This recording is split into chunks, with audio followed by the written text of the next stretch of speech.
ඔයාලගේ page එකට views එන්නේ නැහැ, followers වෙන්නේ නැහැ කියලා කියන හින්දා මෙන්න මේක check කරලා බලන්න professional dashboard එකට යන්න. ඔයාලට පෙන්නනවා monetize කියලා. ඒකට යන්න. ගිහිල්ලා මේ පහළටම ආපුවාම support home කියලා පෙන්නනවා. ඒක click කරගන්න. එතකොට ඔයාලගේ profile එක උඩින්ම එනවා. එතන යටින් review your status කියලා තියෙනවා. ඊට යටින් මොකද්ද තියෙන්නේ කියලා බලන්න. active ද some issues ද මොකද්ද තියෙන කියලා බලන්න.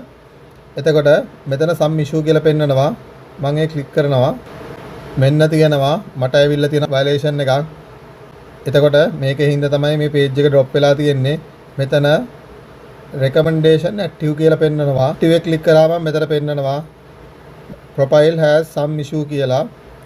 recommendation status help build your audience but not following the rules can hurt your reach කියලා තියෙනවා. ඒ කියන්නේ ඔයාලගේ ප්‍රොෆයිල් එකේ ප්‍රශ්නයක් තියෙනවා. එතකොට එන්නේ නැහැ. ඉතින් මේ ටික චෙක් කරලා බලන්න. මේක අයින් කරන්න පුළුවන්. මේක අයින් කරගන්න පුළුවන් විදිහත් මම කියන්නම්. හැබැයි සමහරක් ඒවා අයින් කරන්න බෑ. Facebook එකේ තියෙන නීතිත් එක්ක ඒවා අයින් කරන්න බෑ. ඒතකොට සමහරක් ඒවා අපිට අයින් කරගන්න බැරුව නම් page එක නැති වෙලා යනවා. මම ඉස්සරහට page එක නැති වෙන්නේ කොහමද? ඒ විස්තර ටිකක් ගේනවා. ඔයාලා මේක බලලා මේ වගේ ප්‍රශ්න තියෙනවා මට comment එකක් දාන්න. මම පුළුවන් විදිහට උදව් කරනවා. එහෙනම් හැමෝටම ජය වේවා.